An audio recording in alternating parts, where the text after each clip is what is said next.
No vaya a esa cena, Patricia. Por favor, se lo suplico. La voz de mi abogado sonaba desesperada al teléfono. Eran las 3:42 de la tarde del 23 de marzo. Descubrí algo terrible sobre lo que planean hacerle mañana. Algo muy grave. Cancele todo. Invente cualquier excusa, pero no vaya a ese restaurante. Pero no le hice caso, porque era el cumpleaños número 36 de mi único hijo. Porque una madre no falla en momentos así. Porque pensé que tenía que haber un error. Mi hijo me amaba. Seguro el abogado estaba exagerando. 24 horas después, ahí estaba yo, parada frente a una mesa del restaurante La Cabaña, en la avenida Corrientes, con un regalo envuelto en papel dorado apretado contra mi pecho, mirando 3 sillas vacías que no debían estar ahí. El aire acondicionado estaba tan frío que mis manos temblaban. O tal vez no era el frío. Tal vez era ese nudo en el estómago que llevaba sintiendo desde la llamada del doctor Suárez. Algo no estaba bien.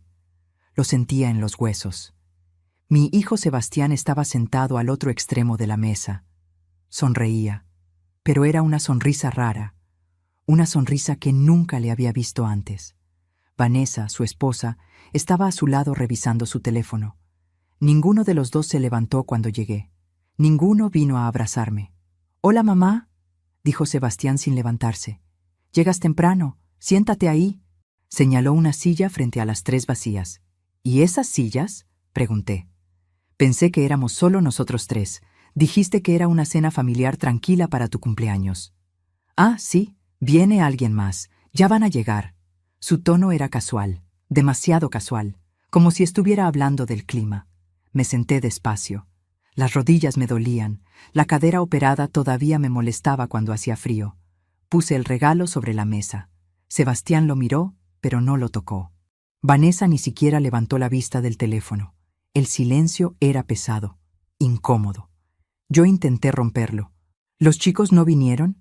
Pensé que Tomás y Luna iban a estar acá. No, los dejamos con la niñera. Esto es una reunión de adultos, respondió Vanessa sin mirarme. Una reunión de adultos. Qué forma extraña de llamar al cumpleaños de tu marido. Entonces los vi. A las 8:15 exactas, 3 personas entrando por la puerta principal del restaurante. Un hombre de traje gris con un maletín de cuero negro. Una mujer joven con carpeta bajo el brazo. Y otro hombre mayor con lentes que cargaba un sobre manila grueso. Los 3 caminaban directo hacia nuestra mesa, como si supieran exactamente dónde sentarse. Mi estómago se apretó. Se sentaron en las 3 sillas vacías. Ninguno me saludó. Ninguno sonrió. Sebastián los saludó con un gesto de cabeza.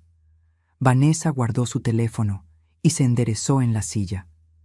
De repente parecía muy atenta, muy despierta. «Buenas noches», dijo el hombre del traje gris mirándome fijamente.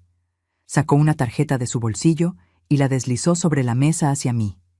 «Señora Patricia Evangelina Moretti de Campos, ¿verdad?», asentí. No podía hablar. La garganta se me había cerrado. «Permítame presentarme. Soy el doctor Héctor Villanueva, director de la Clínica Psiquiátrica San Rafael». El mundo se detuvo. Clínica psiquiátrica. Las palabras resonaron en mi cabeza como campanas de funeral. Miré a mi hijo buscando una explicación. Alguna señal de que esto era un malentendido, pero él miraba su plato vacío, como si fuera lo más interesante del universo, como si yo no existiera. La mujer joven abrió su carpeta. «Señora Moretti, soy la licenciada Romina Paz, trabajadora social del Juzgado de Familia número 7. Estamos aquí por un tema delicado que involucra su bienestar y su seguridad». El hombre mayor con lentes carraspeó. «Y yo soy el oficial de justicia, Mario Gutiérrez. Traigo documentación oficial del juzgado». Intenté levantarme, salir de ahí, correr, pero mis piernas de 61 años no respondieron. El bastón que siempre llevo desde la operación de cadera resbaló de mi mano y cayó al piso con un ruido seco que resonó en todo el salón. 3 mesas más allá, una pareja de ancianos dejó de comer para mirarme. Un mozo se detuvo con una bandeja en la mano. Todos me miraban. La vergüenza me quemó la cara como fuego. La humillación me cerró la garganta hasta que no pude respirar. Tranquila, señora, dijo el doctor Villanueva con esa voz suave que usan los médicos cuando hablan con locos. Nadie la va a lastimar. Solo queremos hablar. ¿Hablar de qué? Logré susurrar. Sebastián, ¿qué está pasando? ¿Qué es todo esto? Mi hijo finalmente me miró. Sus ojos estaban vacíos, fríos, como los de un extraño. Mamá, es por tu bien. Estamos preocupados por vos. Ya no podés vivir sola. Lo sabés. ¿Qué? Yo estoy perfectamente bien. Vivo sola hace 30 años sin ningún problema. La trabajadora social me interrumpió. Señora Moretti, su hijo nos informó sobre varios incidentes preocupantes. Olvidos frecuentes, confusión, comportamientos de riesgo. Hemos evaluado la situación y consideramos que necesita atención especializada. Eso es mentira, dije. Mi voz salió temblorosa, débil, como la de una vieja asustada. Y en ese momento me di cuenta. Eso era exactamente lo que querían, que pareciera una vieja loca asustada. Yo no tengo ningún problema. Mi cabeza está perfectamente clara. El oficial de justicia sacó papeles del sobre Manila, papeles con sellos, con firmas. Señora, aquí tenemos una evaluación médica que dice lo contrario. ¿Evaluación médica? Yo nunca fui a ninguna evaluación. Fue realizada por el doctor Ramírez en base al testimonio detallado de su hijo y de vecinos del edificio donde usted vive, explicó la trabajadora social. Mentiras, todo mentiras. Pero ahí estaban los papeles, oficiales, con sellos, con firmas de gente que ni siquiera me conocía decidiendo que yo estaba loca. Entonces Vanessa se inclinó hacia adelante y por primera vez desde que llegué me miró directamente a los ojos. Había triunfo en esa mirada, puro triunfo. Patricia, es lo mejor para todos. Vas a estar bien cuidada, con profesionales, con gente capacitada, y nosotros vamos a poder ayudarte mejor. Además, vivir sola en ese apartamento tan grande ya no tiene sentido para vos. Ahí estaba, la verdad, como un cuchillo directo al corazón. No era por mi salud, era por mi apartamento, por mis ahorros, por deshacerse de mí. El doctor Villanueva siguió hablando, pero yo ya no escuchaba las palabras. Solo veía su boca moverse. Solo sentía el peso del mundo aplastándome. El regalo de cumpleaños seguía sobre la mesa, sin abrir. Nadie lo había tocado, porque nunca fue un cumpleaños. Era una trampa. Y yo había caído como una tonta. Mi abogado tenía razón. El doctor Suárez tenía razón. Pero ya era demasiado tarde. Ahora, permítanme detenerme un momento. Ustedes que me están escuchando ahora mismo. Ustedes que tal vez tienen hijos, que tal vez sacrificaron años enteros de su vida por ellos, que tal vez dieron hasta lo que no tenían pensando que era amor. Necesito que entiendan algo antes de seguir con esta historia. Necesito que sepan quién soy yo, quién era yo antes de esa noche maldita. Antes de que mi propia sangre intentara encerrarme como a un animal para robarme todo. Dejen un comentario si me están escuchando desde Argentina, desde México, desde Colombia, desde España o desde cualquier lugar donde las madres todavía significan algo. Porque esto que voy a contarles no es solo mi historia. Es la historia de miles de nosotras, de miles de ustedes que también dieron todo y recibieron traición a cambio. Me llamo Patricia Evangelina Moretti. Tengo 61 años recién cumplidos. Nací en Villa Crespo, Buenos Aires, en 1964. Mi padre era herrero, mi madre costurera. Aprendí a coser cuando tenía 7 años, sentada en un banquito de madera junto a la Singer antigua de mamá que todavía hacía aquel ruido de máquina vieja pero confiable. A los 16 años ya hacía vestidos de novia completos. A los 20 tenía mi primer taller propio en un local pequeño de 20 metros cuadrados. A los 26 me casé con Roberto Campos, un electricista bueno y trabajador que murió de un infarto masivo cuando nuestro hijo Sebastián tenía apenas 4 años. Quedé viuda, sola, con un niño pequeño, con un taller que apenas daba para comer y pagar el alquiler. sin pensión porque Roberto trabajaba por cuenta propia y nunca nos alcanzó para pagar los aportes completos. Pero tenía estas manos. Miren sus propias manos ahora mismo. Las mías están marcadas por 38 años de agujas, de alfileres clavados sin querer a las 2 de la madrugada, de cortes con tijeras en entregas urgentes. Tengo las yemas de los dedos llenas de cicatrices pequeñitas que ya ni siento cuando toco las cosas. Tengo las muñecas hinchadas de tanto coser a máquina 8, 10, 12 horas seguidas. Tengo la espalda torcida de pasarme días enteros inclinada sobre telas, midiendo, cortando, cosiendo, hasta que los ojos me lloraban del cansancio. Con esas manos levanté a mi hijo. Con esas manos pagué su escuela privada, porque no quería que fuera a la pública, donde los chicos se burlaban de los que venían pobres y sin padre. Con esas manos compré sus útiles cada febrero, su ropa, sus zapatillas de marca que él exigía para no sentirse menos que sus compañeros de clase. Con esas manos ahorré peso por peso, billete por billete, durante 23 años hasta juntar lo suficiente para comprar el apartamento de 85 metros cuadrados en Almagro, donde vivimos juntos, hasta que él se casó a los 28. 23 años, 840 meses trabajando sin parar, sin vacaciones, sin descansos, sin salir a bailar como mis amigas, sin comprarme ropa nueva, sin ir al cine, sin nada que no fuera trabajo y más trabajo. Todo para que mi hijo tuviera lo que yo nunca tuve: un futuro, una casa, oportunidades. Cuando Sebastián me dijo que se casaba con Vanessa, yo lloré de felicidad. Pensé que por fin tendría la familia completa que nunca tuvo. Pensé que yo podría descansar un poco, que tal vez podría cerrar el taller, jubilarme, disfrutar de mis nietos cuando llegaran. Qué tonta fui, qué ciega. Los primeros meses fueron buenos. Vanessa venía al apartamento 2 o 3 veces por semana. Tomábamos mate en la cocina. Ella me contaba de su trabajo en la inmobiliaria.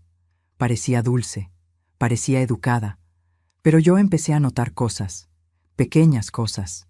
Cómo miraba mis muebles con desprecio, cómo preguntaba de manera casual cuánto valía el apartamento, cuánto pagaba de expensas, si la escritura estaba solo a mi nombre. ¿Cómo le decía a Sebastián en voz baja que ese barrio ya no era lo que era y que, con lo que vale eso, podrían mudarse a Palermo? Cuando nació Tomás, mi primer nieto, yo estaba en el cielo. Cuidé de ese bebé como si fuera mío. Vanessa volvió al trabajo a los 3 meses y yo me quedaba con el niño desde las 7 de la mañana hasta las 7 de la noche. Todos los días, sin faltar uno. Dejé el taller. Cerré después de 38 años. Las clientas lloraron. La señora Marta, que había sido mi clienta desde 1987, me abrazó en la puerta y me dijo: «Patricia, no hagas esto. Ese hijo tuyo te va a chupar la vida entera». No le hice caso. Una madre nunca hace caso cuando se trata de ayudar a sus hijos. 5 años cuidando a Tomás todos los días. Luego nació Luna y fueron 3 años más cuidando a los 2. Les preparaba el desayuno, los llevaba a la plaza, les hacía la comida, les enseñaba canciones, los bañaba, les leía cuentos. Sebastián y Vanessa salían los viernes por la noche y no volvían hasta el domingo por la tarde. Yo dormía en su departamento esos fines de semana, cuidando, limpiando, cocinando, siempre cuidando. Nunca me pagaron un peso, ni uno. Cuando tímidamente le sugerí a Sebastián que al menos me ayudaran con los remedios para la presión y para la osteoporosis que me estaba destrozando la espalda, Vanessa soltó una risa y dijo: «Ay, Patricia, pero vos disfrutás de tus nietos. No es trabajo, es amor de abuela. Las abuelas no cobran. El amor de abuela no paga el colectivo 2 veces al día, no paga la luz, no paga la comida, no paga los remedios que cada vez cuestan más». Yo empecé a vivir de mis ahorros, esos 420,000 pesos que había juntado durante tantos años. Los mismos ahorros que Sebastián sabía que existían, porque un día, hace 2 años, se sentó conmigo en la cocina y me preguntó: «Mamá, ¿vos tenés plata guardada? Porque necesitamos 80,000 para el inicial de un auto». Le presté los 80,000. sin pensarlo 2 veces, porque era mi hijo. Me prometió que me los devolvería en 6 meses. Nunca me devolvieron ni un peso. Cuando pregunté, Vanessa dijo que pensaban que había sido un regalo. Hace 6 meses me caí en el baño. Resbalé con el piso mojado. La cadera se partió con un crujido que todavía escucho en pesadillas. El dolor fue tan terrible que grité durante 20 minutos hasta que la vecina llamó a la ambulancia. Me operaron. Me pusieron un clavo de titanio. 3 meses de recuperación. Sebastián vino a verme 2 veces al hospital. 2 veces en 3 meses. Vanessa nunca apareció. Los nietos tampoco. Cuando salí con el bastón y las indicaciones de reposo absoluto, encontré una nota bajo mi puerta. Mamá, ya no podemos contar con vos para los chicos. Necesitamos a alguien confiable. Contratamos una niñera. Besos. Una niñera que sí cobraba. 950 pesos por semana. Mientras yo, que había dado 8 años gratis, quedaba descartada como un trapo viejo. Pero lo peor vino hace 3 meses. Sebastián empezó a decir cosas raras. Que yo olvidaba conversaciones, que repetía historias, que dejaba la hornalla encendida, que salía a la calle en camisón. Mentiras. Todo mentiras. Yo tengo 61 años, no 90. Tengo mi cabeza perfectamente clara. Pago mis cuentas. Hago mis compras. Voy a misa todos los domingos. Juego a las cartas con las vecinas los jueves. Pero él insistía. Y Vanessa también. Y empezaron a decirles a los vecinos que estaban preocupados por mí. Hace un mes, asustada, contraté a un abogado. El doctor Suárez. Un hombre de 70 años con oficina a 3 cuadras de mi casa. Le conté todo. Él me miró con tristeza y dijo: Patricia, tenga cuidado. He visto muchos casos así. Voy a investigar. No firme nada y avíseme si pasa algo raro. Y ayer, 23 de marzo, el teléfono sonó a las 3:42 de la tarde. Era el doctor Suárez. Su voz sonaba desesperada. Patricia, no vaya a esa cena mañana. Cancelé todo. Descubrí algo terrible sobre lo que planean hacerle. Algo muy grave. No vaya. Pero no le hice caso, porque era el cumpleaños de mi hijo, y ahora estaba ahí, en ese restaurante, rodeada de extraños con papeles oficiales, con mi hijo mirándome como si fuera una desconocida, con Vanessa sonriendo, y yo finalmente entendía qué era ese algo terrible que el doctor Suárez había descubierto. El doctor Villanueva seguía hablando. Señora Moretti, por su propia seguridad, hemos preparado una habitación en nuestra clínica. Puede ser internación voluntaria, firmando aquí, o si prefiere, tenemos autorización judicial para proceder. El oficial empujó los papeles hacia mí. Vi firmas, sellos, la firma de mi hijo al final de una hoja que autorizaba mi encierro. Mi mano temblorosa alcanzó el bastón del suelo. Me aferré a él con todas mis fuerzas. Sentí las miradas de todo el restaurante clavadas en mi espalda. Sentí que mi vida entera, mis 38 años de sacrificio, mis manos destruidas, mi espalda arruinada, todo había sido para criar a un hijo que ahora quería encerrarme como a un perro rabioso para robarme lo único que me quedaba. El mozo se acercó con las cartas, sonriendo, como si esto fuera una cena normal, como si mi mundo no se estuviera desmoronando justo ahí, bajo las luces frías del restaurante, rodeada de la peor traición que una madre puede sufrir. Señora Moretti, necesito que firme aquí. El doctor Villanueva deslizó una lapicera plateada sobre el mantel blanco. Es solo un consentimiento de internación voluntaria, por su propio bien. Mis dedos temblaban tanto que no podía sostener nada. La lapicera quedó ahí, brillando bajo la luz del restaurante como una serpiente venenosa. Miré los papeles. Las letras bailaban frente a mis ojos. No podía concentrarme. No podía pensar. Solo podía sentir el peso aplastante de la traición cayendo sobre mí como una tonelada de piedras. No voy a firmar nada, susurré. Mi voz sonó débil, asustada, exactamente como ellos querían que sonara. Vanessa suspiró con impaciencia. Patricia, no seas difícil. Esto ya está decidido. Podés hacerlo por las buenas o por las malas. Miré a mi hijo. Sebastián, por favor, mira a mamá. Soy yo, la que te crió, la que te dio todo. ¿Cómo podés hacerme esto? Él ni siquiera parpadeó. Mamá, ya no sos la misma de antes. Te estás poniendo peligrosa para vos misma. Esto es por tu bien. Por mi bien. Esas palabras me sonaron tan vacías, tan falsas. Me levanté de la silla con dificultad. El bastón casi se me cae de nuevo, pero lo agarré fuerte. No voy a ningún lado con ustedes. Y no voy a firmar nada. El oficial de justicia se puso de pie también. Señora, si no acepta la internación voluntaria, tengo autorización para ejecutar la internación obligatoria. No se complique las cosas. ¿Que me van a encerrar por la fuerza? ¿En medio de un restaurante lleno de gente? Mi voz subió de volumen. Varias mesas más se giraron a mirarnos. El doctor Villanueva levantó las manos en un gesto de calma. Señora, por favor, siéntese. Nadie va a obligarla a nada ahora mismo.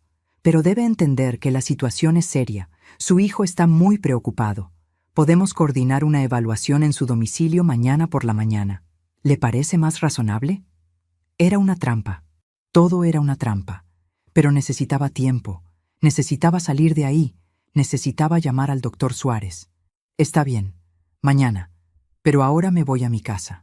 Agarré mi cartera y el regalo de cumpleaños que seguía sin abrir sobre la mesa. Caminé hacia la salida con toda la dignidad que me quedaba. Cada paso me dolía. La cadera, la espalda, el corazón destrozado. Detrás de mí escuché la voz de Vanessa. Mañana a las 9, Patricia. No te hagas la que olvidaste. Salí a la avenida Corrientes. El aire de marzo estaba tibio. Había gente caminando, riendo, viviendo sus vidas normales. Y yo ahí, con 61 años, huyendo de mi propio hijo que quería encerrarme en un psiquiátrico para robarme todo. Tomé un taxi. Le di mi dirección. El conductor me miró por el espejo retrovisor. ¿Está bien, señora? Se ve pálida. Estoy bien, mentí. Durante todo el camino a casa pensé en cómo había llegado hasta acá. ¿En qué momento todo se había torcido tanto? Y me acordé de todo. Sebastián nació el 24 de marzo de 1989. Fueron 36 horas de parto. Yo tenía 25 años. Era joven, era fuerte, pero ese parto casi me mata. Se me complicó todo. Tuvieron que usar fórceps. Me desgarré tanto que necesité 52 puntos. El doctor me dijo después que había perdido tanto sangre que estuve a punto de no contarla. Pero cuando pusieron a Sebastián en mis brazos, todo el dolor desapareció. Era perfecto, pequeñito, con los ojos cerrados y los puñitos apretados. Mi hijo, mi bebé. Roberto estaba tan feliz que lloró. Tenemos un varón, Patricia, un varón fuerte como su viejo. Lo abrazamos juntos a los tres ahí en esa cama de hospital del público, donde te atienden como ganado, pero fue el momento más feliz de mi vida. Los primeros 4 años fueron buenos, difíciles, pero buenos. Roberto trabajaba de electricista todo el día y yo cosía en casa mientras cuidaba al bebé. No teníamos mucho. Vivíamos en un departamento de 2 ambientes en San Cristóbal, 30 metros cuadrados. Un baño compartido con otros 3 departamentos en el pasillo. Pero éramos felices. Éramos una familia. Sebastián era un niño hermoso, gordito, de cachetes rosados, siempre sonriendo. Aprendió a caminar al año y 2 meses. Su primera palabra fue mamá. Recuerdo ese momento como si fuera ayer. Estaba yo doblando ropa lavada y él gateando en el piso, y de repente me miró y dijo clarito, mamá. Lloré de emoción. Cuando Sebastián cumplió 4 años, Roberto murió. Infarto masivo. Cayó en plena obra donde estaba trabajando. Tenía 32 años. Era joven, era sano, pero el corazón le falló. Me avisaron a las 3 de la tarde. Llegué al hospital y ya estaba muerto, frío, tapado con una sábana blanca. No sé cómo sobreviví esos primeros meses. Sebastián lloraba preguntando por su papá. ¿Cuándo vuelve papá? ¿Dónde está papá? No sabía cómo explicarle que papá no iba a volver nunca más, que estábamos solos, que todo había cambiado para siempre. Tuve que mudarme. No podía pagar el alquiler sola. Nos fuimos a una pieza en una pensión en Villa Crespo, Una pieza de 4x4 con baño compartido al fondo del pasillo. Dormíamos juntos en un colchón en el piso. Yo cosía sentada en ese mismo piso porque no había espacio para una mesa. La máquina de coser en una esquina. Las telas amontonadas en la otra. Sebastián jugaba entre los retazos de tela. Se hacía carpas. Se hacía disfraces. Mira, mamá, soy un superhéroe. Trabajaba de sol a sol. A veces más. Había noches que cosía hasta las 4 de la madrugada para entregar vestidos de fiesta al día siguiente. Me dolían los ojos. Me dolía la espalda. Me dolían los dedos de tanto pincharme con agujas. Pero tenía que seguir. Tenía que darle de comer a mi hijo. Cuando Sebastián empezó primer grado, yo ya tenía mi tallercito. Alquilaba un local de 20 metros en la misma Villa Crespo. Nada lujoso, pero era mío. Mi negocio, mi sustento. Las clientas empezaron a llegar. Primero de boca en boca, después más. La señora Marta fue una de las primeras. Me trajo un vestido de su madre para arreglar y le quedó tan bien que después me trajo todo. Ella, sus hermanas, sus amigas, sus vecinas. Poco a poco empecé a ahorrar. Peso por peso, billete por billete. Los guardaba en una lata de galletitas debajo de mi cama. Sebastián no sabía. Nadie sabía. Era mi seguro. Mi plan para el futuro. Algún día, me decía, voy a comprar un departamento propio, algo nuestro, donde nadie nos pueda echar. Sebastián era buen alumno, inteligente, sacaba buenas notas, pero empezó a pedirme cosas, zapatillas de marca, mochilas caras, ropa de tal o cual marca que usaban sus compañeros. Mamá, los chicos se burlan de mí porque uso ropa vieja, porque mi mochila está rota. Por favor, mamá. Yo no quería que sufriera. No quería que lo miraran como al pobre, al huérfano, al que no tenía padre, así que se las compraba. Aunque tuviera que dejar de comprar carne esa semana, aunque tuviera que caminar en vez de tomar el colectivo para ahorrar, aunque tuviera que usar mis propios zapatos rotos. Él tenía que tener lo mejor. En secundaria las cosas empeoraron. Sebastián empezó a juntarse con chicos de familias con plata, chicos que vivían en departamentos grandes, que tenían autos, que viajaban de vacaciones, y él se avergonzaba de nuestro departamentito, de mi trabajo de costurera, de que no teníamos auto, de que yo no vestía elegante. Recuerdo un día que tenía 14 años. Vino del colegio y me dijo, «Mamá, el sábado hay una fiesta en lo de Matías. ¿Podés no venir a buscarme? Es que los chicos saben que vos sos costurera y se burlan». Esas palabras me dolieron más que cualquier aguja clavada. Pero dije que sí, porque una madre siempre dice que sí. A los 17 me dijo que quería estudiar administración de empresas en una universidad privada. La matrícula era carísima. Yo tendría que trabajar el doble. Pero dije que sí, porque quería que mi hijo fuera alguien, que tuviera un título, que no fuera costurera como yo. Trabajé como nunca. Acepté todos los pedidos que llegaban. Vestidos de novia, trajes, arreglos, lo que fuera. Hubo meses que dormía 4 horas por noche. Mi cuerpo empezó a pasar factura.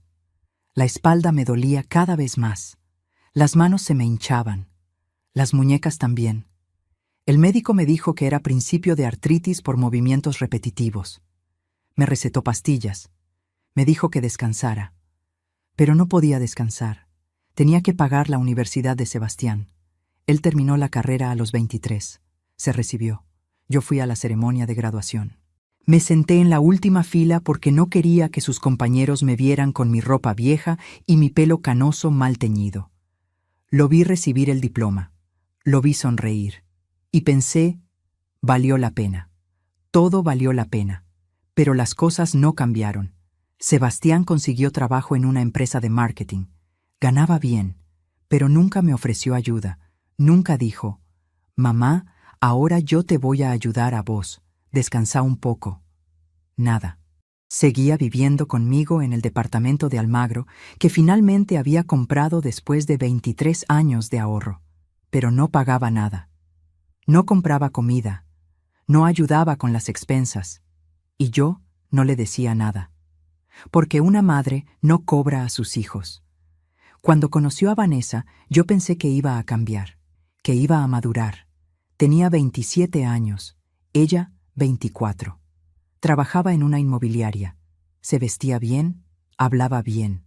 Al principio fue amable conmigo. Me preguntaba cosas de mi vida, de mi trabajo. Me decía que admiraba lo mucho que había luchado. Pero después empezaron las indirectas. Patricia, este barrio está quedando medio peligroso, ¿no? Con todo lo que vale este departamento podrías vender y comprarte algo más chico en un lugar más lindo. Patricia, ¿nunca pensaste en irte a vivir a un geriátrico? Así estarías acompañada, no tan sola. Yo tenía 55 años. No era ninguna anciana, pero ella ya me hablaba como si estuviera senil. Se casaron a los 6 meses de novios. Boda chica, íntima. Yo pagué el vestido de novia de Vanessa. Lo cosí yo misma. Le quedaba perfecto. Me agradeció con un beso en la mejilla, pero después supe que les había dicho a sus amigas que el vestido era de una boutique cara del centro, que le daba vergüenza decir que lo había hecho su suegra costurera. Cuando nació Tomás, yo estaba en el 7º cielo. Por fin era abuela. Por fin iba a tener un nieto al que cuidar, al que mimar, al que darle todo el amor que me sobraba. Vanessa me dijo que necesitaba volver al trabajo, que necesitaban la plata de los 2 sueldos, que si yo podía cuidar al bebé sería perfecto porque así no tenían que pagar niñera. Cerré el taller sin pensarlo 2 veces. 38 años de trabajo, 38 años de clientas fieles que me buscaban. Todo cerrado de un día para el otro. La señora Marta lloró el día que le avisé. Patricia, por favor, pénsalo mejor. Ese hijo tuyo te está usando. No te das cuenta, pero te está chupando la vida entera. Pero yo era feliz cuidando a Tomás. Era un bebé precioso, gordito, de cachetes rosados como había sido Sebastián. Lo llevaba a la plaza todos los días. Le cantaba canciones, le preparaba la comida.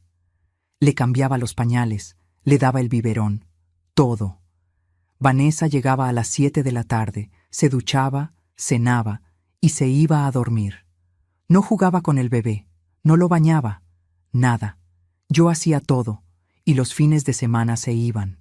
Vanessa y Sebastián salían los viernes por la noche y volvían el domingo a la tarde.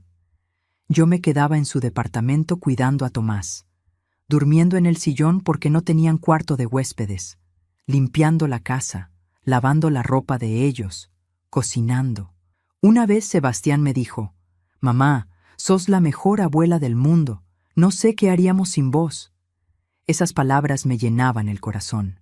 Pensaba que me necesitaban, que me querían, que todo lo que hacía tenía sentido. Pero nunca me pagaron nada. 5 años cuidando a Tomás gratis, después 3 años más con Luna, 8 años sin cobrar un peso, 8 años gastando mis ahorros para sobrevivir mientras ellos se iban de viaje. Se compraban ropa, se compraban auto nuevo, salían a restaurantes. Y cuando me caí y me rompí la cadera, cuando ya no pude seguir siendo útil, me descartaron, como a un electrodoméstico viejo que ya no funciona. Llegué a mi departamento cerca de las 10 de la noche. Me temblaban tanto las manos que no podía meter la llave en la cerradura. La vecina de al lado, la señora Karina, abrió su puerta. «Patricia, ¿estás bien? Te veo muy pálida». «Estoy bien, Karina. Solo cansada». Entré. Cerré con llave, con pasador, con cadena, como si eso pudiera protegerme de lo que venía. Me senté en el sillón sin siquiera prender las luces. La oscuridad era un alivio. En la oscuridad nadie podía verme llorar. El teléfono sonó. Era Sebastián. Lo dejé sonar. Sonó 3 veces más. Después empezaron los mensajes. «Mamá, no seas infantil. Mañana a las 9 vienen el doctor y la asistente social a evaluarte. Es solo una charla. No pasa nada. Coopera, por favor». Una charla, una evaluación, y después me encerrarían. Y se quedarían con mi departamento, con mis ahorros, con todo. Me levanté y fui a mi cuarto. Debajo de la cama guardaba una caja de zapatos vieja. Adentro estaban todos los documentos importantes, la escritura del departamento, la libreta de ahorro donde tenía los 420,000 pesos, certificados, papeles y también fotos. Fotos viejas de Sebastián de bebé, de niño, de adolescente, graduándose, casándose. Fotos donde sonreía, donde me abrazaba, donde parecía quererme. ¿En qué momento se había convertido en esto? ¿En qué momento el bebé que yo había parido con tanto dolor se había transformado en un hombre capaz de encerrarme para robarme? Lloré hasta que ya no me quedaron lágrimas. Lloré hasta que me dolió el pecho. Lloré hasta quedarme dormida ahí en el piso, abrazada a esa caja de zapatos, preguntándome qué había hecho mal, en qué había fallado, cómo una madre que dio todo podía terminar así, sola, traicionada, a punto de perder hasta su libertad. A las 8 de la mañana siguiente sonó el timbre. Insistente, fuerte. Me levanté del piso con dificultad. Todo el cuerpo me dolía de haber dormido en esa posición. Miré por la mirilla. Era el doctor Villanueva, la trabajadora social. Y detrás de ellos, Sebastián. Habían venido, como habían prometido, a las 9 en punto, con papeles, con autorización judicial, a evaluarme, a declararme incapaz, a llevarme. Y yo estaba sola, atrapada en mi propio departamento, sin salida, sin plan, sin nada más que mi bastón y mis 61 años de vida destrozada. El timbre siguió sonando, insistente, cada vez más fuerte, como si quisieran romper el botón de tanto apretarlo. Después empezaron los golpes en la puerta. 3 golpes secos, la voz de Sebastián del otro lado. «Mamá, abrí. Sé que estás ahí. No hagas esto más difícil». Me quedé paralizada en medio del pasillo. El corazón me latía tan fuerte que sentía el pulso en las sienes, en el cuello, en las muñecas. Miré la puerta como si fuera la entrada al infierno. Del otro lado estaban ellos, esperando para llevarme, para encerrarme, para robarme todo. «Señora Moretti, soy el doctor Villanueva. Solo queremos conversar unos minutos, hacerle unas preguntas sencillas, nada más». Su voz sonaba tranquila, profesional, como si esto fuera algo normal, como si estuviera visitando a una viejita enferma que necesitaba ayuda. Pero yo no estaba enferma. Yo estaba perfectamente cuerda y sabía exactamente qué querían de mí. «No voy a abrir», dije con voz temblorosa. «Váyanse. No tienen derecho a entrar a mi casa». Silencio. Después escuché murmullos, voces bajas discutiendo algo. Entonces habló la trabajadora social. «Señora Moretti, tenemos autorización judicial para realizar esta evaluación. Puede ser de forma voluntaria o podemos solicitar que la policía nos acompañe para ingresar. Por favor, no nos obligue a hacer esto de la manera difícil». La policía.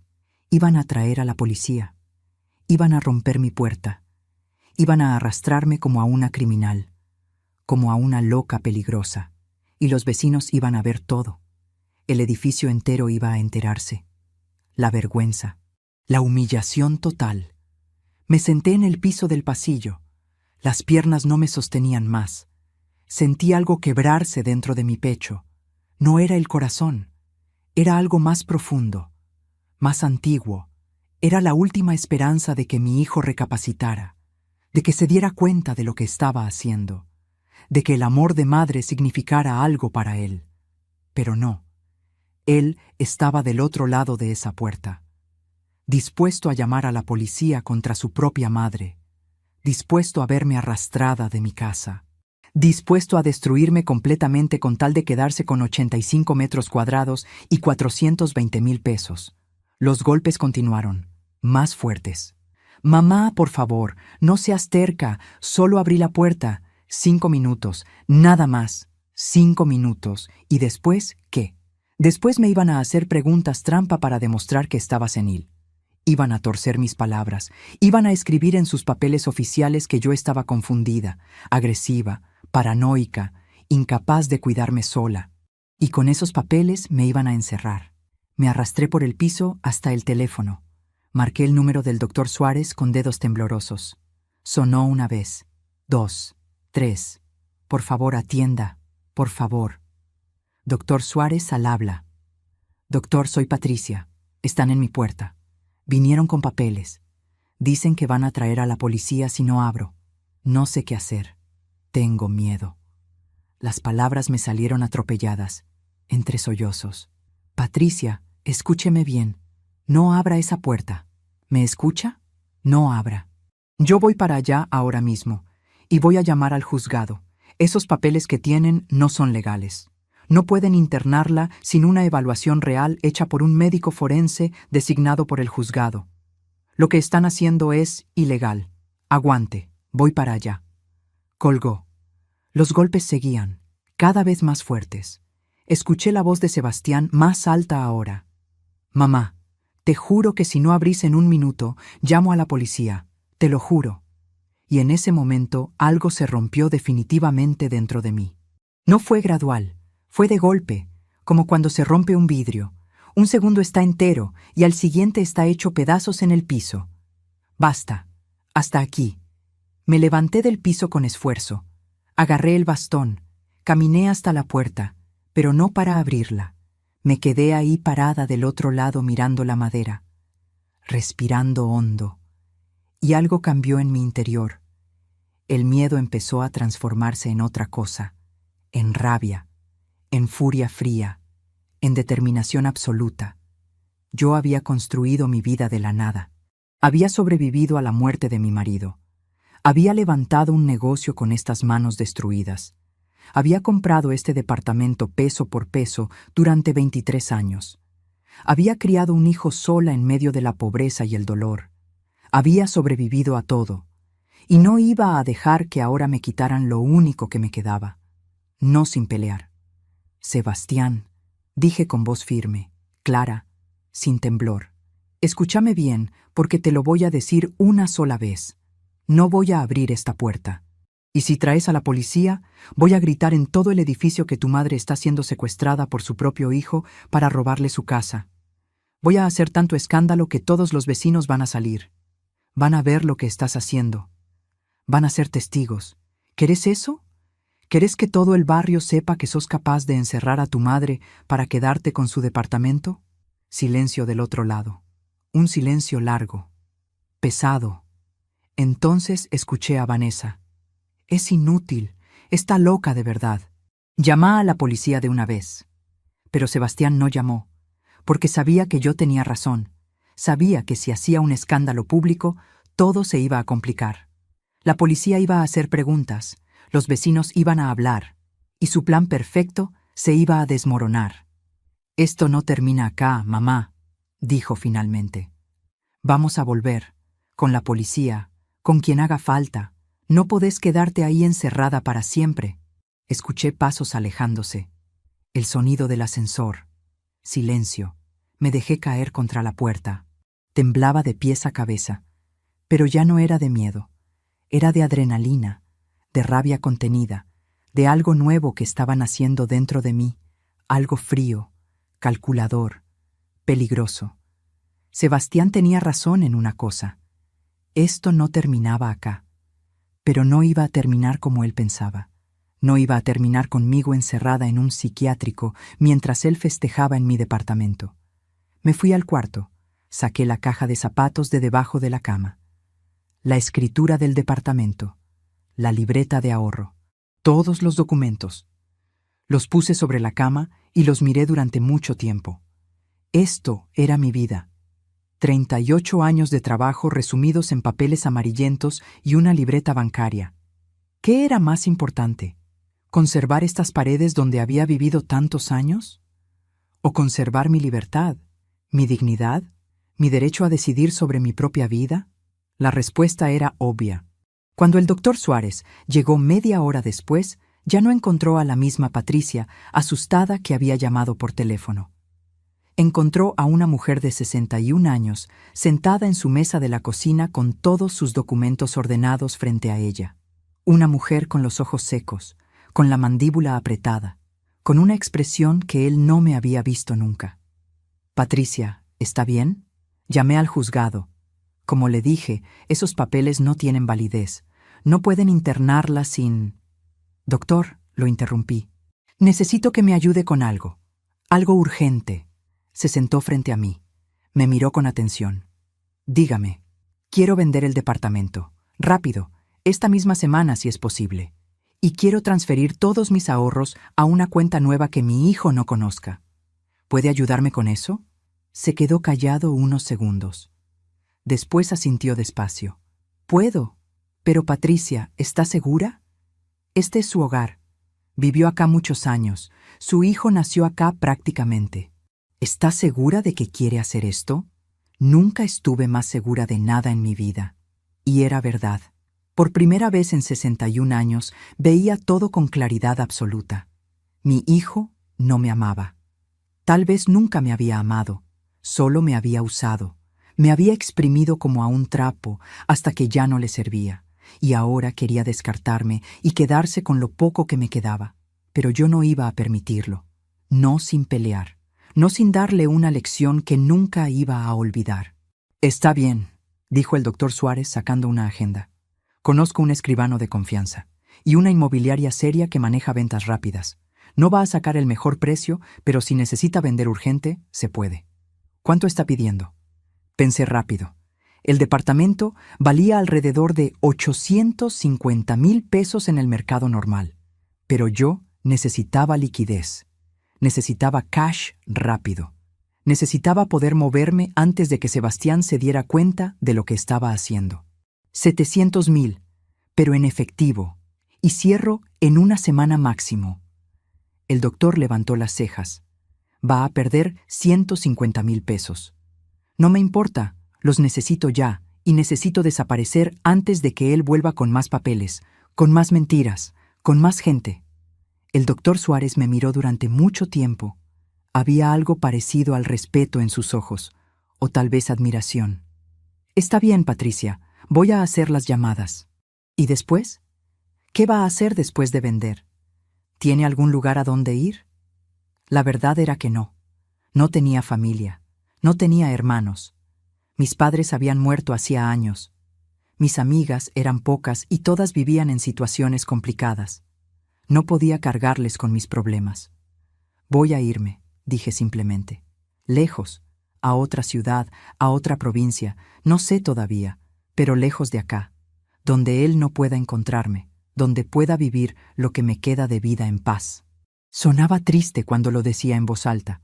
Una mujer de 61 años huyendo de su propio hijo, dejando atrás su ciudad, su barrio, su vida entera.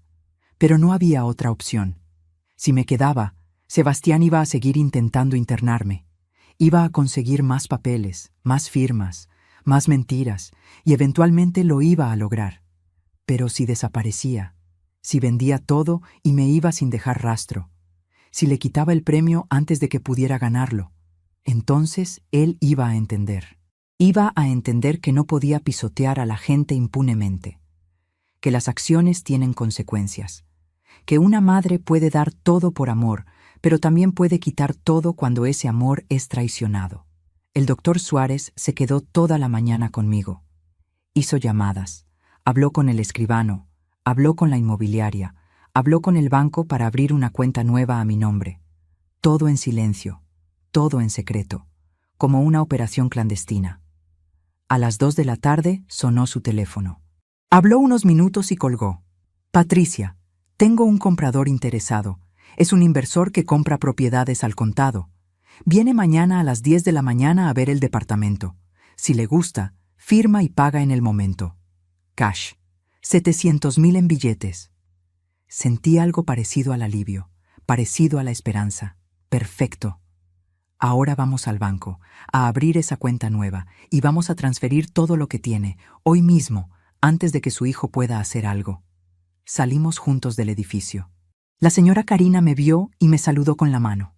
¿Todo bien, Patricia? Todo bien, Karina. Solo salgo un rato. Fuimos al banco caminando. Yo con mi bastón. El doctor Suárez a mi lado. El sol de marzo estaba fuerte. Hacía calor. Pero yo sentía frío por dentro. Un frío que no tenía nada que ver con la temperatura. Era el frío de haber tocado fondo, de haber perdido todo lo que creía tener. Pero también era el frío de la determinación absoluta, del que ya no tiene nada que perder. En el banco abrimos la cuenta nueva. Transferimos los 420,000 pesos, todo, hasta el último peso. La cuenta vieja quedó en cero, vacía, como mi corazón. Cuando salimos ya eran las 5 de la tarde. Mañana vienen a ver el departamento, me recordó el doctor Suárez. Después de eso, si todo sale bien, en 3 o 4 días puede tener el dinero y los papeles firmados. ¿Está lista para esto? Miré hacia atrás, hacia mi edificio, hacia la ventana de mi departamento en el 3er piso. Ahí había vivido 15 años. Ahí había criado a mi hijo durante su adolescencia. Ahí había cosido miles de vestidos. Ahí había llorado cuando Roberto murió. Ahí había sido feliz y había sufrido. Ahí estaba mi vida entera. Y ahora lo iba a vender. Lo iba a dejar atrás, como se deja atrás una piel vieja, como se deja atrás una vida que ya no existe. Estoy lista, dije. Y por primera vez en días, en semanas, en meses, sentí que decía la verdad. El inversor llegó al día siguiente a las 10 de la mañana en punto. Era un hombre de unos 50 años, traje oscuro, portafolio de cuero, mirada de tiburón. Recorrió el departamento en silencio. Midió con los ojos, tocó las paredes, abrió las canillas, revisó las ventanas. No dijo ni una palabra durante 15 minutos. Yo estaba sentada en el sillón de la sala, con el corazón latiéndome tan fuerte que pensé que iba a escucharlo. El doctor Suárez estaba parado junto a la puerta, quieto, esperando. Finalmente, el hombre se dio vuelta y me miró. 700,000 cash. Cierro pasado mañana. Escribanía a las 3 de la tarde. ¿Trato hecho? No lo pensé 2 veces. Trato hecho. Sacó un sobre de su portafolio. Acá tiene 50,000 de seña, el resto el día de la firma. Traiga escritura original, DNI y las llaves. ¡Listo! Me entregó el sobre. Lo abrí. Billetes de 1,000. 50 billetes perfectamente ordenados. Dinero real. Tangible. El primer paso del plan estaba completo. Cuando el hombre se fue, el doctor Suárez me abrazó. Lo hizo, Patricia. Lo está haciendo de verdad. Todavía falta, dije. Todavía tengo que empacar, irme, desaparecer antes de que él se dé cuenta. Los siguientes 2 días fueron un torbellino. Empaqué solo lo esencial. Ropa, documentos, fotos de cuando Sebastián era chiquito porque por más que me odiara, seguían siendo recuerdos míos. Recuerdos de cuando todavía era mi bebé. Los vendí la mayoría de los muebles por internet a precios ridículos. No me importaba. Solo quería cash y rapidez. La señora Karina me vio bajando cajas. «Patricia, ¿te estás mudando?» «Sí, Karina. Me voy a vivir con una prima al interior. Necesito aire fresco, cambiar de ambiente». Mentira. No tenía ninguna prima. Pero no podía decirle la verdad. No podía arriesgarme a que Sebastián viniera a preguntar y ella le contara algo. Sebastián llamó 3 veces durante esos 2 días. No atendí. Me dejó mensajes. «Mamá, no seas infantil. Tenemos que hablar. Es por tu bien. Llámame». Cada mensaje sonaba más impaciente, más molesto, más desesperado. El día de la firma llegué a la escribanía con el doctor Suárez. El inversor ya estaba ahí. Firmamos papeles. Uno tras otro. Mi mano temblaba con cada firma. Estaba vendiendo mi casa. El lugar donde había vivido 15 años. El techo que había comprado con 38 años de sacrificio. Cada firma era como arrancarme un pedazo de piel. Pero seguí firmando. Porque la libertad vale más que las paredes. El escribano puso el sello final. «Listo. La propiedad queda transferida al señor Gustavo Ramírez. Felicitaciones a ambos». El inversor sacó un maletín. Lo abrió sobre el escritorio. Estaba lleno de billetes, fajos y fajos de billetes atados con banditas elásticas. 650,000 como acordamos, menos los 50 de seña que ya entregué. El doctor Suárez contó todo, 2 veces, billete por billete. Está completo. Guardé el dinero en una bolsa de tela que había traído especialmente. Una bolsa común y corriente de supermercado. Nadie se imaginaría que adentro llevaba 650,000 pesos, más los 50 de la seña que ya había guardado, más los 420,000 de mis ahorros, 1,100,000 20,000 pesos. Todo el patrimonio de mi vida en una bolsa de supermercado y una cuenta bancaria. Salimos de la escribanía. El sol de marzo me pegaba en la cara. Hacía calor. Había gente caminando por la calle, comprando, riendo, viviendo sus vidas normales. Y yo ahí con toda mi vida en una bolsa caminando hacia ninguna parte. ¿Y ahora?, preguntó el doctor Suárez. Ahora me voy. ¿A dónde? No sé todavía. Lejos, tal vez Córdoba, tal vez Mendoza, algún lugar donde pueda alquilar algo tranquilo, donde nadie me conozca, donde pueda vivir en paz lo que me queda. El doctor me acompañó a comprar un boleto de micro, terminal de retiro, un micro a Córdoba capital que salía en 3 horas. Pasaje en mano, documento en mano, bolsa de dinero bien agarrada. Patricia, dijo el doctor antes de que yo entrara a la terminal, usted es la mujer más valiente que he conocido. Su hijo va a arrepentirse algún día de lo que hizo. No creo, dije, pero ya no importa, ya no es mi problema. Nos despedimos. Entré a la terminal. Me senté en una silla de plástico a esperar. 3 horas larguísimas mirando el reloj, mirando la gente pasar, preguntándome si estaba haciendo lo correcto, si no estaba exagerando, si no debería darle una última oportunidad a Sebastián. Entonces sonó mi teléfono. Era él. Atendí. «Mamá, por fin atendés. ¿Dónde estás? Fui a tu departamento y está todo vacío. Hay un cartel de vendido en la puerta. ¿Qué carajo hiciste?» Su voz sonaba alterada, casi gritando. Podía escuchar a Vanessa detrás preguntando qué pasaba. Hice lo que tenía que hacer, dije con calma. Vendí el departamento. Ya no es mío, ya no es tuyo. No vas a poder encerrarte ahí. No vas a poder quedarte con nada. Silencio. Un silencio pesado. Después explotó. ¿Vendiste? ¿Estás loca? Ese departamento valía casi 1,000,000 de pesos. Era mi herencia. Era lo que me correspondía después de todo lo que hice por vos. ¿Lo que hiciste por mí? Repetí. La rabia me subió por la garganta como bilis. ¿Qué hiciste por mí, Sebastián? ¿Intentar internarme? ¿Robarme mi casa? ¿Tratarme como basura después de que te crié sola desde los 4 años? ¿Después de que trabajé como esclava para pagarte todo? ¿Eso hiciste por mí? Vos estás enferma. Necesitas ayuda. Por eso queríamos internarte. Por tu propio bien. Mentira. Todo mentira.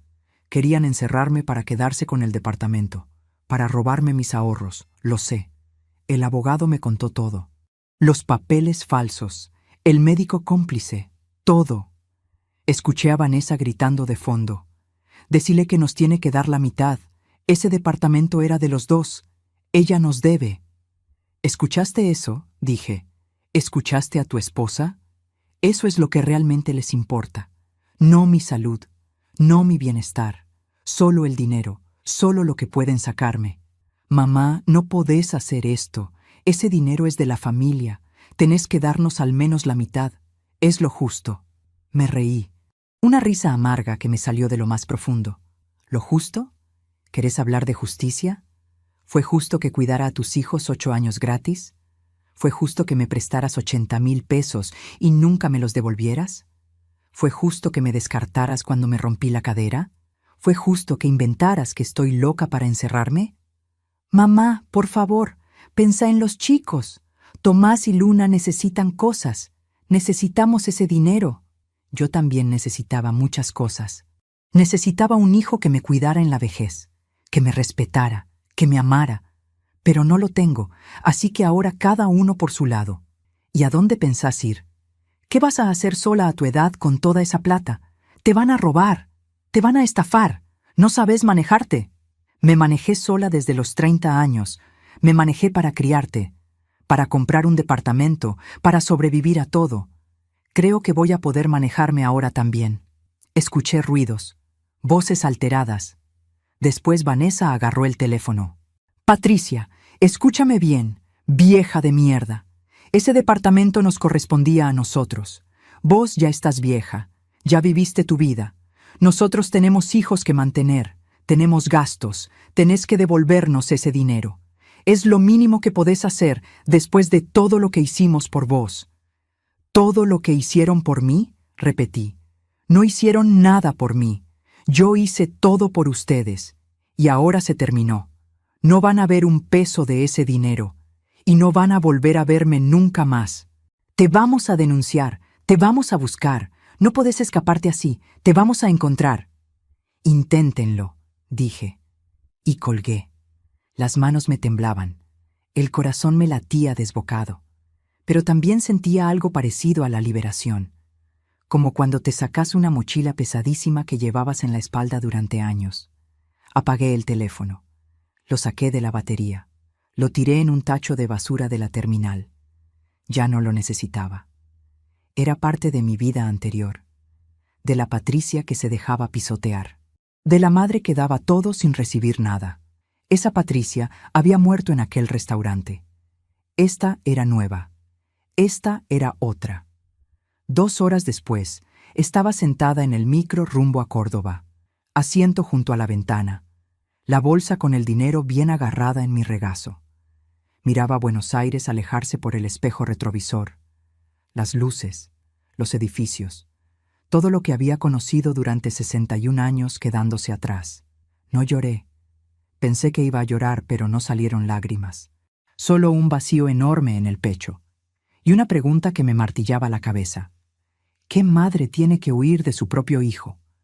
¿Qué clase de mundo es este donde una mujer de 61 años, que dio toda su vida por su familia, termina escapando en un micro de larga distancia con su vida en una bolsa de supermercado? El celular de la mujer sentada al lado mío sonó. Atendió. Hola, mamita. Sí, ya estoy en el micro. Voy para allá. Quédate tranquila que llegó en 6 horas. Te amo. Chao. Colgó y me miró. Voy a cuidar a mi mamá que está enferma. Tiene 82. Vive sola en Córdoba y ya no puede más. Qué buena hija, dije. Es mi mamá, respondió como si fuera lo más obvio del mundo. Ella me crió, me dio todo. Ahora me toca a mí. Tuve que mirar por la ventana para que no me viera llorar, porque eso era lo que debería haber sido. Eso era lo natural. Eso era lo justo. Pero mi hijo no era esa clase de hijo. Y yo nunca iba a tener esa clase de vejez. El micro paró en una estación de servicio a mitad de camino. Bajé a estirar las piernas. Compré un café en un vaso de plástico. Me senté en una mesa afuera a tomar aire fresco. El cielo estaba oscuro, lleno de estrellas. Hacía fresco. Se sentía bien. Un hombre mayor se sentó en la mesa de al lado. Tendría 70 y pico. Tomaba mate solo. Me miró y sonrió. Linda noche, ¿no? Linda, respondí. ¿Va a Córdoba? Sí. ¿Y usted? También. Voy a ver a mis nietos. Hace 2 meses que no los veo y los extraño como loco. Se le iluminó la cara al hablar de ellos. Sacó el celular y me mostró fotos. Mira, este es Mateo, tiene 6. Y esta es Catalina, tiene 4. Son mi vida entera. ¡Qué lindos!, dije. Y era verdad, eran hermosos. ¿Usted tiene nietos? Tengo, 2, pero no los veo. Ah, qué lástima. ¿Viven lejos? No, viven en Buenos Aires, pero las cosas se complicaron con mi hijo. Ya no nos hablamos. El hombre me miró con tristeza. Qué difícil, ¿no? Los hijos a veces no entienden, no valoran hasta que es tarde.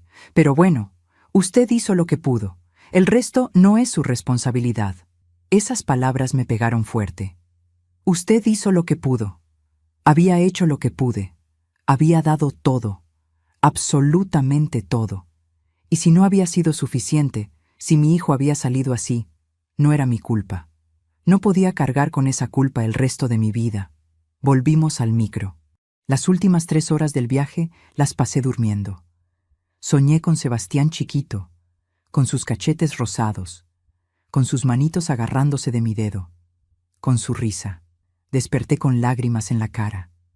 Llegamos a Córdoba a las 6:30 de la mañana. Agarré mi bolsa y bajé. La terminal estaba llena de gente. Ruido, movimiento, kioscos abriendo, colectivos saliendo, gente corriendo con valijas. Me senté en un banco y me pregunté, ¿y ahora qué? No conocía a nadie acá. No tenía a dónde ir. No tenía plan más allá de escapar. pero tenía 1.120.000 pesos. Tenía mi libertad, tenía mi dignidad, y tenía 61 años de experiencia sobreviviendo a todo. Iba a estar bien, de alguna forma. Iba a estar bien. Los primeros días en Córdoba fueron los más duros de mi vida, peores que cuando murió Roberto, peores que cuando cerré el taller, peores que todo, porque esta vez la soledad era absoluta, total. Estaba en una ciudad donde no conocía a nadie, sin familia, sin amigos, sin historia, como si hubiera nacido de nuevo a los 61 años. Alquilé una pieza en una pensión del barrio de Alberdi, 4 paredes blancas, una cama, un placard, un baño compartido al fondo del pasillo.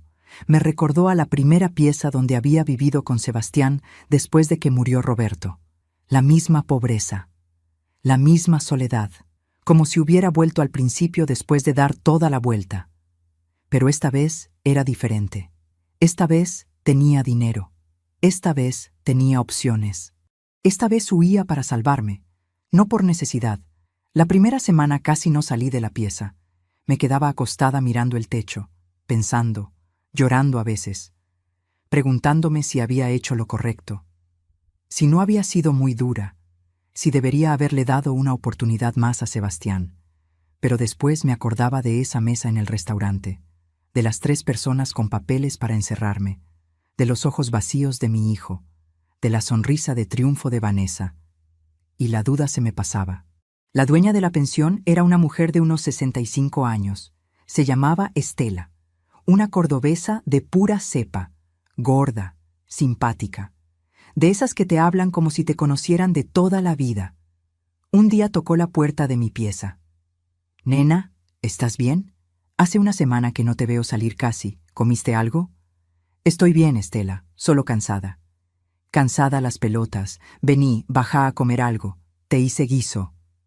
No me dio opción. Me agarró del brazo y me llevó a su cocina. Una cocina enorme con una mesa larga de madera donde comían todos los huéspedes de la pensión. Había 6 personas ese día.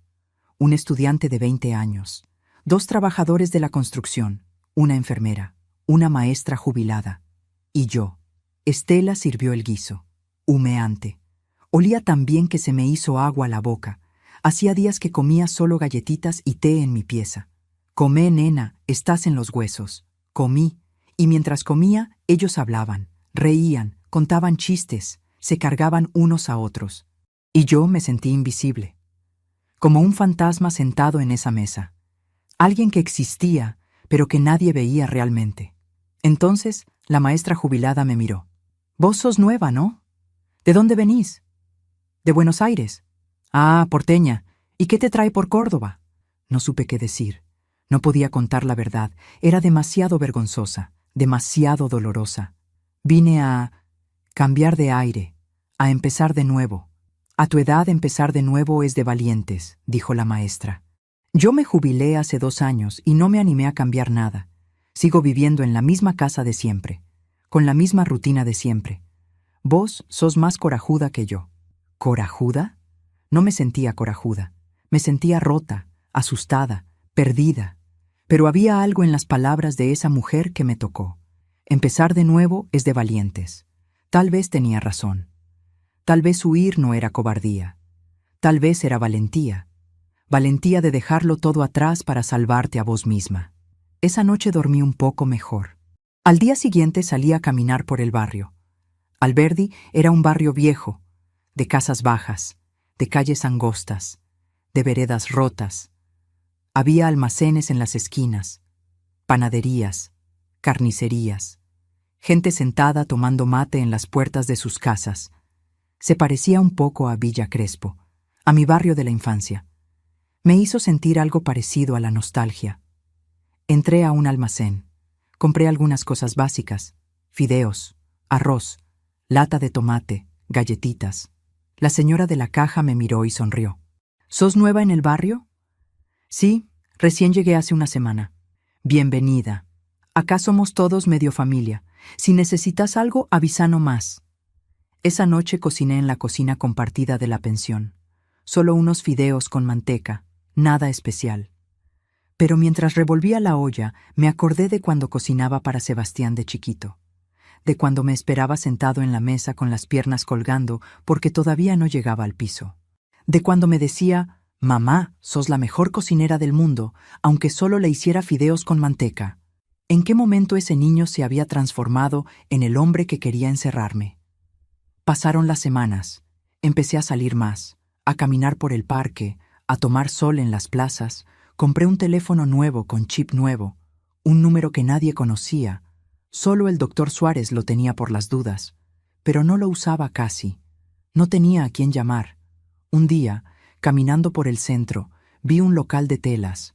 Me quedé parada frente a la vidriera mirando los rollos de tela apilados, los hilos de colores, las cajas de botones, y sentí algo raro en el pecho, algo parecido a la nostalgia, parecido al dolor, parecido al amor. Entré. El olor a tela nueva me golpeó como una ola de recuerdos. 38 años había trabajado con telas, 38 años tocando, cortando, cosiendo. Era parte de mí, era mi identidad. ¿Puedo ayudarla?, preguntó la vendedora. Solo estoy mirando. Toqué las telas. Las acaricié. Mis dedos todavía recordaban. Todavía sabían distinguir el algodón del poliéster, el lino de la seda. Todavía sabían. Compré 3 metros de una tela celeste hermosa. No sabía para qué. No tenía máquina de coser. No tenía nada. Solo la compré porque necesitaba sentirla entre mis manos. 2 meses después de llegar a Córdoba, el teléfono sonó. Era el doctor Suárez. «Patricia, ¿cómo está?» «Bien, doctor. Sobreviviendo. La llamo para contarle algo. Su hijo vino a mi oficina hace una semana. El corazón se me aceleró. ¿Qué quería? Quería que le dijera dónde está usted. Le dije que no sabía, que no tenía contacto con usted. Se puso furioso. Amenazó con denunciarme. Le dije que no tenía nada que denunciar. Que usted es una mujer adulta con plena capacidad mental y que tiene derecho a irse a donde se le antoje sin avisarle a nadie». ¿Y qué dijo? Se fue gritando.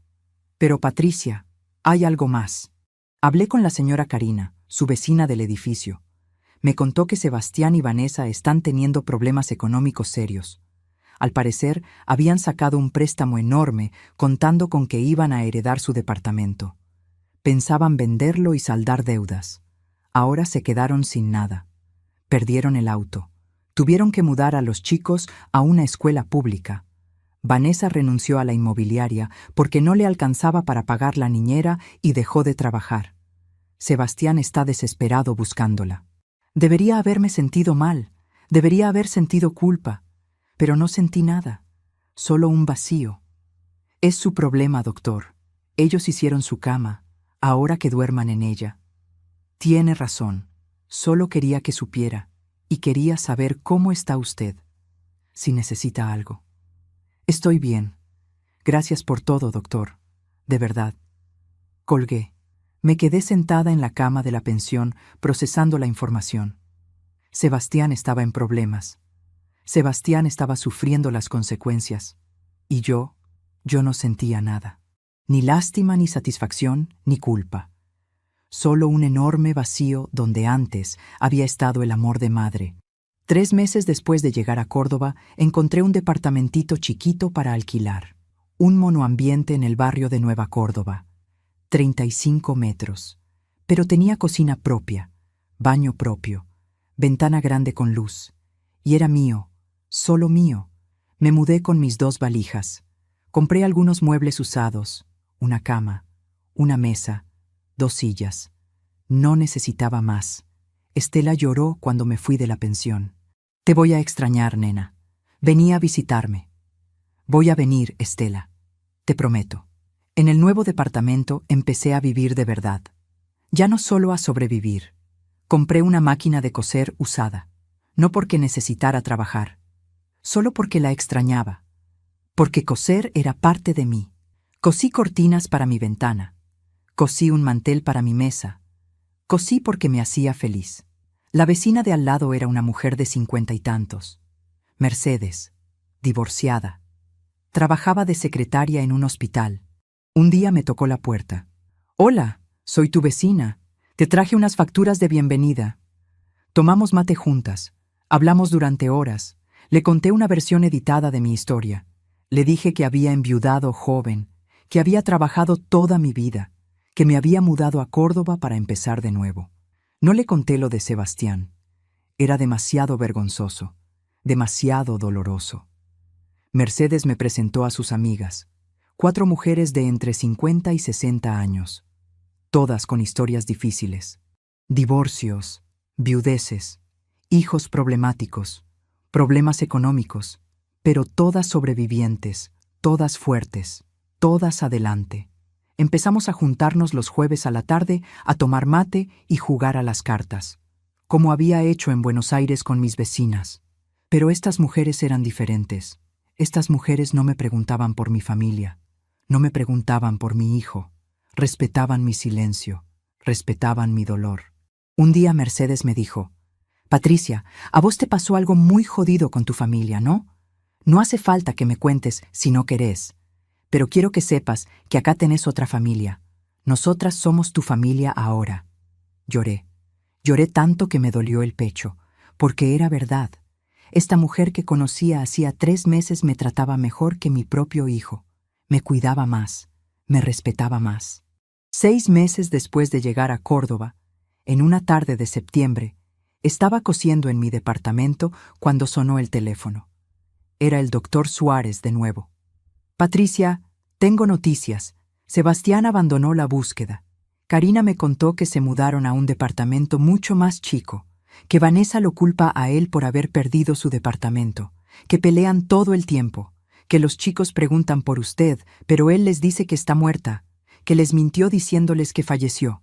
Les había dicho que estaba muerta.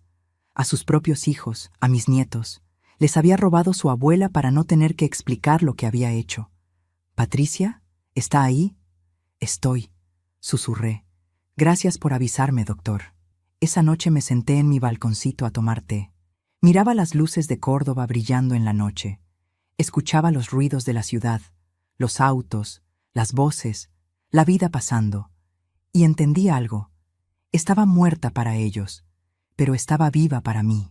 Por primera vez en 61 años, estaba viva para mí. No era la costurera, no era la viuda, no era la madre sacrificada. Era simplemente Patricia, una mujer de 61 años que había sobrevivido a todo, que había perdido todo, que había ganado su libertad.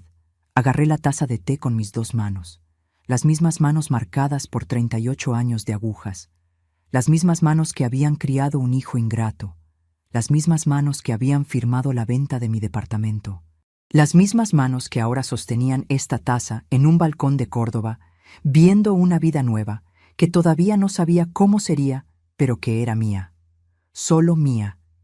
Y por primera vez en mucho tiempo, me sentí en paz.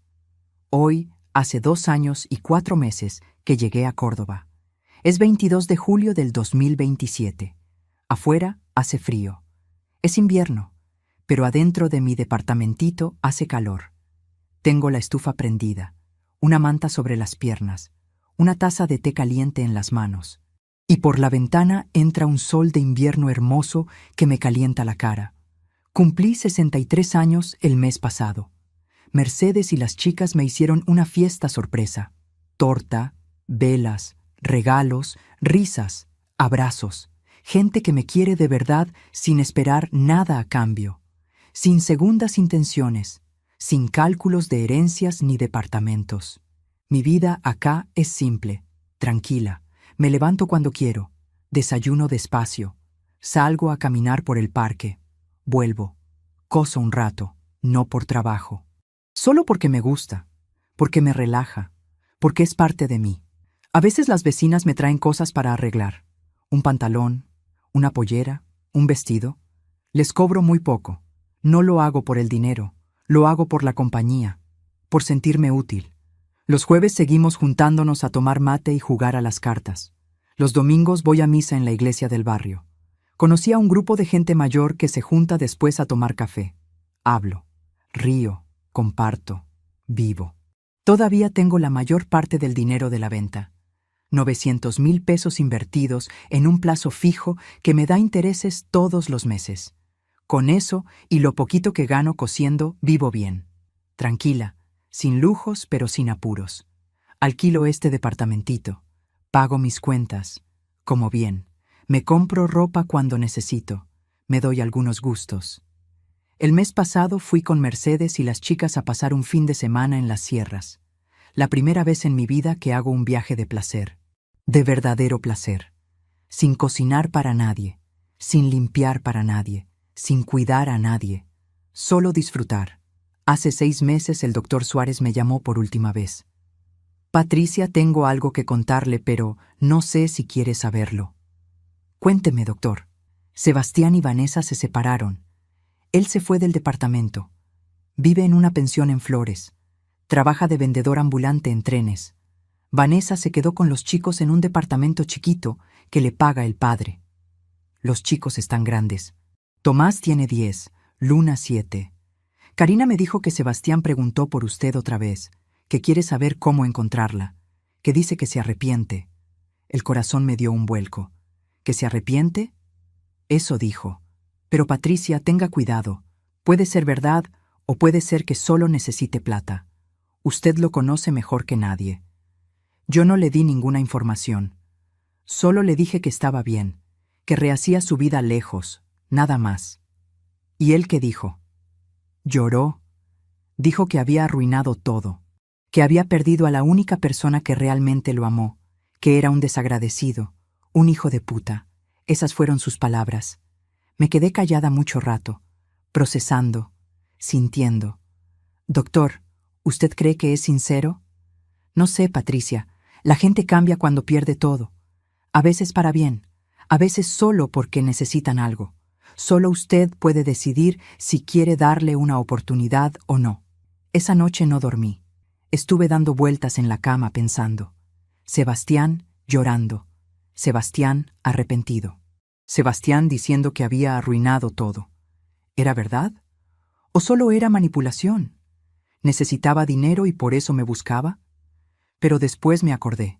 Me acordé de esa mesa en el restaurante. De sus ojos vacíos cuando me miraba. De la firma en los papeles de internación. De los meses que pasé cuidando a sus hijos gratis mientras él se iba de viaje. De las mentiras. Del desprecio. De todo. Y entendí algo. No importaba si era sincero o no. No importaba si realmente se arrepentía. Porque yo ya había cerrado esa puerta. Ya había llorado ese duelo. Ya había dejado ir a ese hijo. No podía volver atrás. No quería volver atrás. Perdonar no significa volver. Perdonar no significa dejar que te lastimen de nuevo. Perdonar significa soltar, dejar ir, seguir adelante sin el peso del odio. Y yo ya había perdonado. Pero desde lejos, muy lejos. Le mandé un mensaje al doctor Suárez. No quiero que me busque. No quiero contacto. Estoy en paz. Déjelo así. Han pasado 6 meses desde esa llamada. Y sigo en paz. Hay días que pienso en Tomás y en Luna.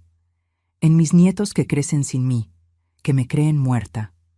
Eso me duele. Me duele en el alma, pero no puedo hacer nada.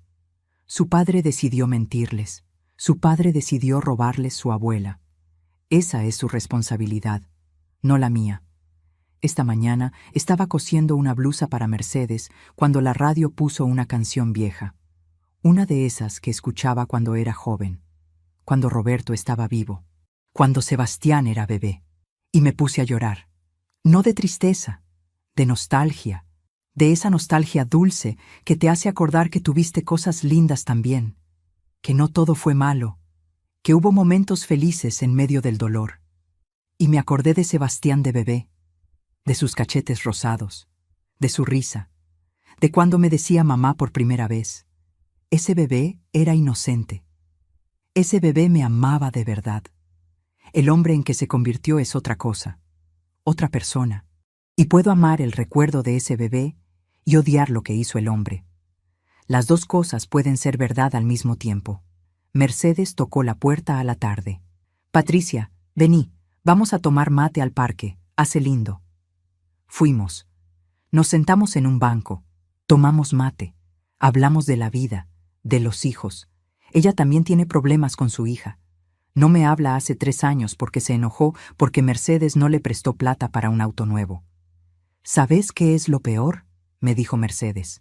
Que una se siente culpable, como si hubiera hecho algo mal, como si ser buena madre significara dejarse pisar. Yo también me sentía así, le dije. Me pasé meses preguntándome qué había hecho mal, en qué había fallado, pero después entendí algo. Yo no fallé. Yo di todo. Hice todo lo que una madre puede hacer. Si mi hijo salió así no es porque yo fuera mala madre, es porque él eligió ser mal hijo. Y esa responsabilidad es de él, no mía. Mercedes me miró con los ojos brillosos. Necesitaba escuchar eso. Gracias, Patricia. Nos quedamos en silencio mirando el parque.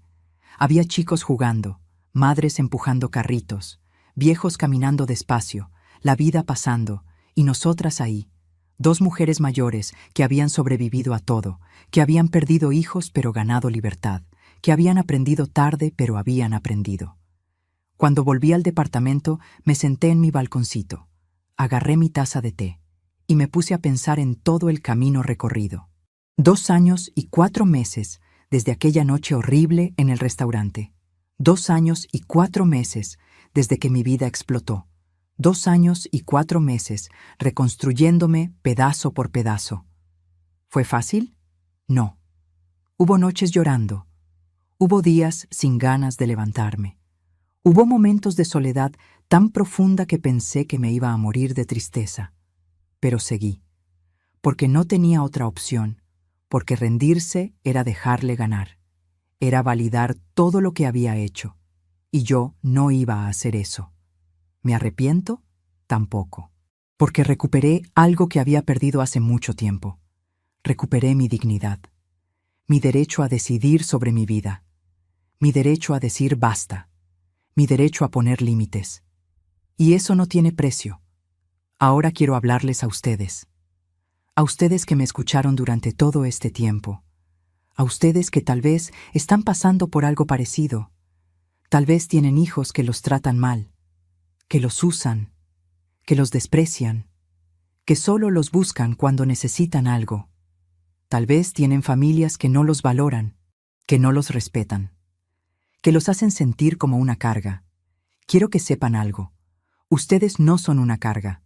Ustedes son personas. Personas con derechos, con dignidad, con valor. No importa cuántos años tengan. No importa si ya no pueden trabajar. No importa si necesitan ayuda para algunas cosas. Eso no les quita su valor como seres humanos. Y otra cosa, dar todo por sus hijos no significa que ellos puedan pisotearlos. Ser madre o padre no significa ser esclavo. No significa aguantar cualquier cosa. No significa perder su identidad. Ustedes tienen derecho a poner límites, a decir no, a cuidarse a ustedes mismos también. Yo sé que es difícil, yo sé que duele, yo sé que van a sentir culpa, porque nos enseñaron que las madres y los padres tienen que aguantar todo, que el amor de padres es incondicional. Pero ¿saben qué? El respeto también tiene que ser incondicional. Y si sus hijos no los respetan, ustedes tienen derecho a alejarse, tienen derecho a protegerse, tienen derecho a vivir en paz, aunque sea lejos de ellos. No es egoísmo, es supervivencia, es amor propio, es dignidad. Si mi historia les sirvió de algo, si se sintieron identificados, si esto les dio fuerza para poner límites en sus propias vidas, entonces valió la pena contarla, porque ese era el objetivo. No hacerlos sentir lástima por mí, sino hacerles ver que se puede sobrevivir, que se puede seguir adelante, que la vida no termina a los 60, ni a los 70, ni a los 80. Dejen un me gusta si esta historia les llegó al corazón. Suscríbanse al canal si quieren escuchar más historias como esta, historias de personas reales que sobrevivieron a traiciones, que pusieron límites, que recuperaron su vida. Historias que les pueden dar fuerza a ustedes también. Y sobre todo, comenten. Cuéntenme sus historias. Cuéntenme qué les pasó, cómo lo superaron o cómo están luchando todavía. Porque esto no es solo mi historia. Es la historia de miles, de millones. Y cuando compartimos nuestras historias, nos damos cuenta de que no estamos solos, que hay otros que entienden, que hay otros que lucharon y sobrevivieron. Compartan este video con alguien que necesite escucharlo, con alguna amiga que está aguantando maltrato de sus hijos, con algún vecino que está siendo usado por su familia, con alguien que necesita saber que se puede decir basta, que se puede empezar de nuevo, que nunca es tarde para recuperar tu dignidad. Yo soy Patricia Evangelina Moretti. Tengo 63 años. Sobreviví a la viudez, al abandono, a la traición de mi propio hijo. Sobreviví a perderlo todo. Y acá estoy, viva, en paz, libre, tomando té en mi balcón en Córdoba viendo el sol de invierno, con amigas que me quieren de verdad, con una vida simple pero mía, solo mía. Y si yo pude, ustedes también pueden. Nunca lo olviden. Nunca es tarde. Nunca están solos. Y siempre, siempre, tienen derecho a elegir su propia paz por encima del maltrato de cualquiera, aunque sea su propia sangre. Gracias por escucharme. Gracias por estar acá. Y recuerden, su vida es suya, no de sus hijos, no de su familia. Suya. Cuídenla, protéjanla, vívanla. Hasta la próxima historia.